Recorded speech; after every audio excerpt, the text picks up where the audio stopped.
Assalamualaikum warahmatullahi wabarakatuh. Jamaah yang dirahmati oleh Allah, mari kita senantiasa terus bersyukur kepada Allah karena Allah telah memberikan nikmat-Nya yang sangat banyak kepada kita.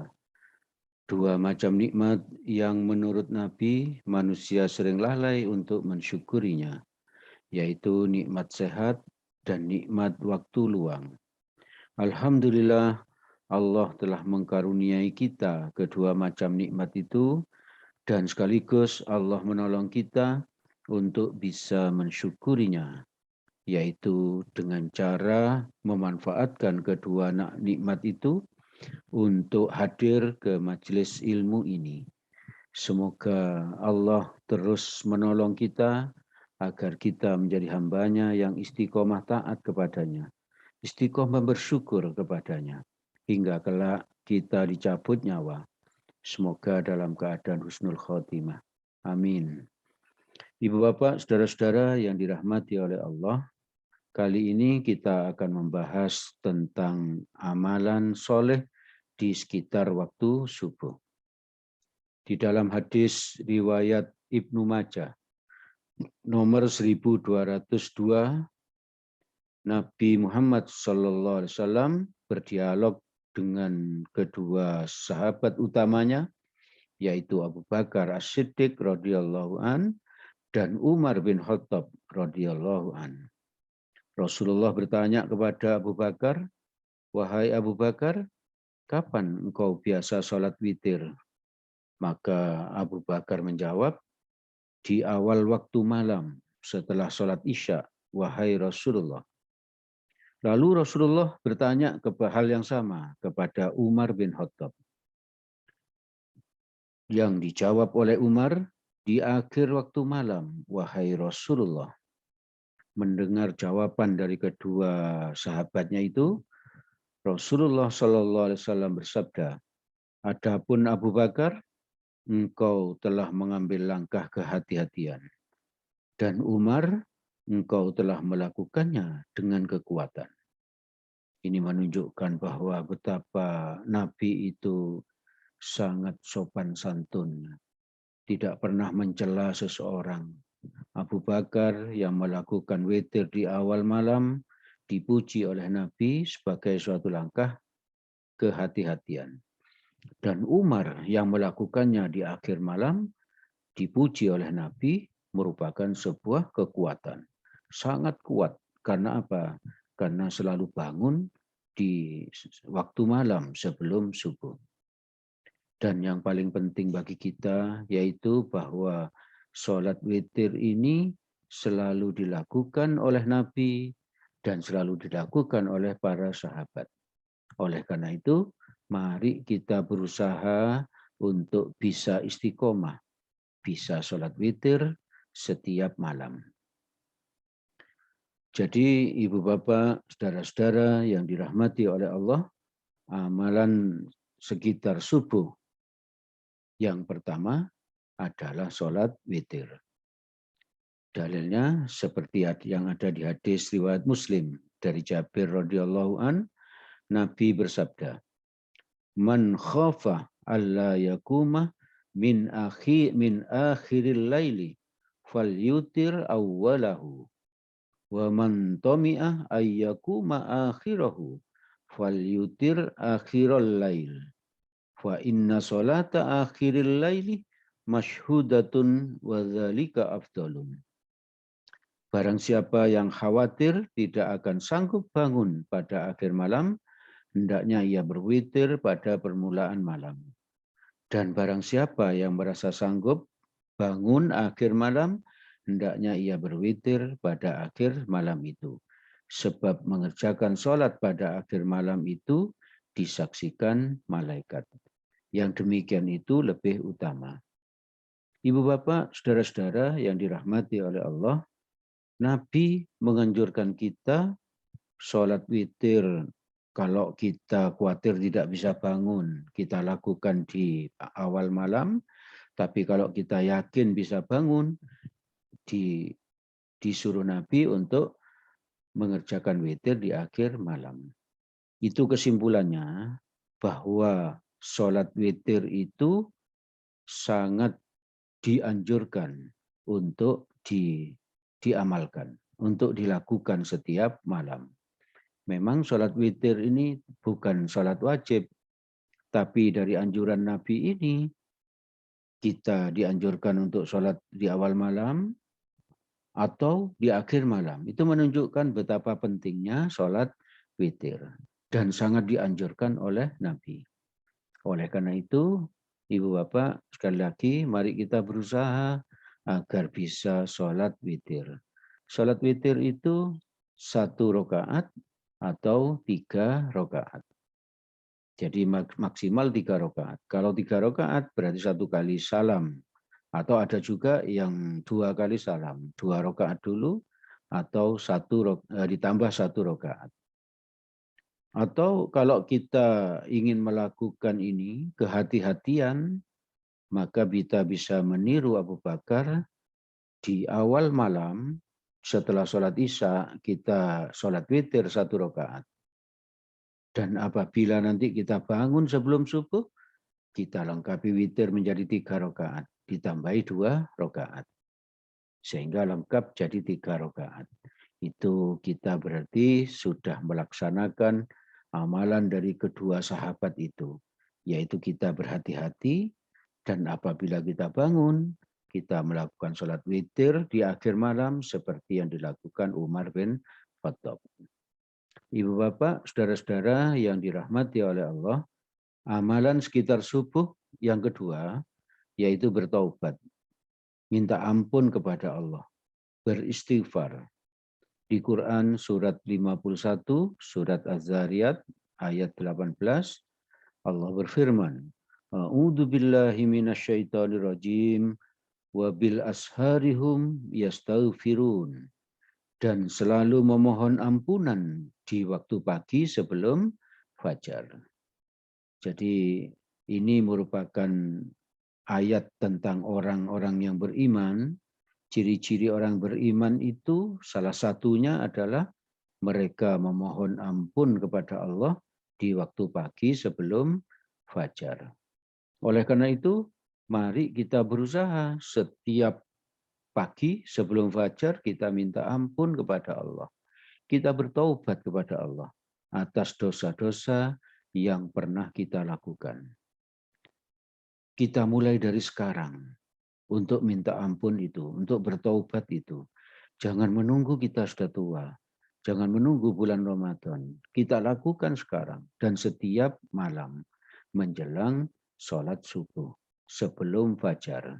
Kenapa? Karena Nabi juga beristighfar, memohon ampun 100 kali setiap malam. Nabi yang tidak punya dosa dan Nabi yang pasti masuk surga, bahkan orang pertama yang masuk surga itu meminta ampun kepada Allah 100 kali. Apalagi kita umat Nabi Muhammad SAW yang sepak nyandung dosa. Dalam setiap aktivitas keseharian, kadang kita berdosa, baik disengaja maupun tidak disengaja. Oleh karena itu, mari kita amalkan amalan yang kedua ini, beristighfar, mohon ampun kepada Allah, bertaubat 100 kali di dalam semalam. Hadis riwayat Muslim, Nabi Muhammad SAW bersabda, Ya ayyuhan nas, tubu ilallah, fa inni atubu fil yaumi ilaihi mi'ata marrah. Wahai manusia, bertaubatlah kepada Allah. Sesungguhnya aku, kata Nabi, bertaubat kepadanya 100 kali dalam sehari. Ibu bapak, saudara-saudara yang dirahmati oleh Allah, amalan sekitar subuh yang ketiga, yaitu berdoa di sepertiga malam terakhir. Sepertiga malam terakhir ini kira-kira jam 1:30 gitu, sampai subuh. Nah, doa di waktu itu pasti dikabulkan oleh Allah. Sebagaimana yang disebutkan dalam hadis qudsi. Hadis qudsi itu firman-Nya Allah yang tidak ada di Al-Quran. Maka disebut hadis qudsi. Diriwayatkan oleh Bukhari Muslim Dari Abu Hurairah radhiyallahu an, Rasulullah sallallahu alaihi wasallam bersabda, "Ya tanazzalu Rabbuna tabaraka wa ta'ala kulla lailatin ila sama'id dunya hina yabqa thuluthul lailil akhir yaqul may yad'uni fastajiba lahu may yas'aluni fa'utiyahu wa may yastaghfiruni faghfir lahu." Artinya, Tuhan kita tabarakallahu ta'ala turun setiap malam ke langit dunia hingga tersisa sepertiga malam terakhir. Lalu Allah berfirman, "Siapa yang berdoa padaku, aku akan memperkenankan doanya. Siapa yang meminta kepadaku, pasti akan kuberi. Dan siapa yang meminta ampun kepadaku, pasti akan kuampuni." Di sini Allah memakai kata pasti. Pasti diperkenankan doanya, pasti diberi permintaannya, dan pasti diampuni dosa-dosanya. Maka mari Ibu Bapak, saudara-saudara, kita manfaatkan sepertiga malam terakhir itu untuk memohon kepada Allah, meminta kepada Allah, dan memohon ampun kepada Allah. Apa yang kita minta? Terserah. Kita bisa minta ampun, kita bisa minta meninggal dalam keadaan husnul khotimah. Kita bisa meminta kepada Allah bebas dari siksa kubur, mudah urusan kita di padang mahsyar, dan bebas dari siksa api neraka. Langsung surga, tanpa hisab kalau perlu, tanpa hisab. Dan kita meminta rezeki di saat itu, minta kesehatan, minta keluarga yang bahagia, sakinah, mawaddah, warahmah. Meminta anak yang soleh, solihah, cucu yang soleh, solihah, dan meminta keturunan yang kuat tauhidnya, kuat ekonominya, dan kuat segalanya. Dan kita bisa minta kepada Allah sukses dunia dan akhirat. Dan apa saja yang baik-baik kita minta di saat itu. Ibu bapak, saudara-saudara yang dirahmati oleh Allah, itu semua yaitu sholat witir, lalu beristighfar, bertaubat, dan yang ketiga tadi berdoa kepada Allah, itu bisa dilakukan jika kita bangun dari tidur itu setidaknya setengah jam sebelum subuh. Syukur-syukur kalau sebelumnya kita sudah bangun. Ada keuntungan lain yang bisa kita peroleh apabila kita bisa bangun sebelum azan subuh. Di dalam hadis riwayat Bukhari dan Muslim dari Abdullah bin Mas'ud radhiyallahu an, bahwa pada saat pertemuan dengan Rasulullah Sallallahu Alaihi Wasallam ada seorang laki-laki yang tidak hadir. Lalu ada seorang yang memberitahu Nabi, dia masih tidur hingga pagi tadi dan tidak bangun untuk sholat subuh di awal waktu. Rasulullah Sallallahu Alaihi Wasallam bersabda, "Dzaka rajulun balasyaitanu fi udhunihi." Setan telah mengincingi telinganya. Jadi ibu bapak, kalau kita tidak bisa mendengar suara azan subuh, berarti menurut Nabi telinga kita itu telah dikencingi oleh setan. Ibu bapak, saudara-saudara yang dirahmati oleh Allah, hadis di atas jangan difahami secara harfiah, secara hakiki. Karena secara logika tidak mungkin setan yang bukan makhluk seperti kita dapat mengencingi kita. Maksud dari hadis itu kita fahami bahwa Rasulullah Sallallahu Alaihi Wasallam bermaksud bahwa setan telah berhasil merusak pendengaran orang itu dan menyebabkan orang itu tidak mentaati Allah dan Rasulnya untuk sholat di awal waktu, untuk sholat subuh di awal waktu. Jadi setan telah merusak dia agar dia tidak taat kepada Allah dan Rasul. sehingga dia tidak sholat subuh di awal waktu. Padahal ada banyak sekali keuntungan orang yang sholat subuh di awal waktu. Ibu bapak, saudara-saudara yang dirahmati oleh Allah, maka penting sekali bagi kita untuk berdoa sebelum tidur. Doa agar kita bisa bangun di sepertiga malam yang terakhir. Minta tolong kepada Allah agar kita bisa bangun. Karena setan ternyata apa? Mengikat kita di atas tengkuk kepala kita yang sedang tidur. Seperti yang diterangkan oleh Nabi di dalam hadis riwayat Bukhari nomor 1074 dari Abu Hurairah radhiyallahu anhu. Nabi bersabda, saya baca artinya ya.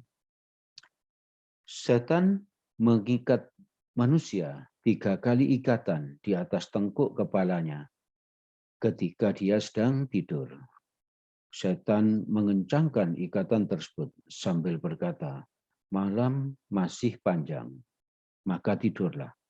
Jadi kalau kita misalnya terbangun malam, lalu kita masih menganggap, waduh masih malam, itu berarti apa? Kita sudah terkena bisikan syaitan ini. Malam masih panjang, maka tidurlah. Tapi apabila kita melakukan 3 hal, maka 3 ikatan ini akan lepas. Ketiganya itu adalah yang pertama, jika dia bangun dan mengingat Allah, maka lepaslah satu tali ikatan. Yang kedua, jika ia berwudu, maka lepaslah tali yang kedua. Dan yang ketiga, jika ia mendirikan sholat, lepaslah satu tali ikatan yang tersisa. Dan pada pagi harinya, ia akan merasakan semangat dan jiwa yang tentram. Jadi orang yang bisa bangun malam itu, pasti pagi harinya itu akan bersemangat dan jiwanya tentram. Namun sebaliknya, bila dia tidak melakukan itu, terus tidur sampai selesai adzan subuh, maka pagi itu jiwanya tidak tentram dan ia merasa malas. Ia merasa malas. Bawaannya seperti capek terus dan pikirannya kurang bersemangat sehingga kurang cerdas dan seterusnya. Ibu bapak, saudara-saudara yang dirahmati oleh Allah, itu yang bisa kami sampaikan pada kesempatan ini. Apabila ada yang baik dan benar, itu semata-mata berasal dari Allah Subhanahu wa Ta'ala. Semoga ada manfaatnya bagi kita, dan semoga Allah menolong kita agar kita bisa istiqomah, sholat witir, bertaubat, dan berdoa kepada Allah setiap malam. Apabila ada salahnya, saya mohon maaf yang sebesar-besarnya. Mari kita tutup dengan doa kafaratul majlis. Subhanakallahumma wa bihamdik asyhadu an la ilaha illa anta astaghfiruka wa atubu ilaik. Billahi taufik wal hidayah. Assalamualaikum warahmatullahi wabarakatuh.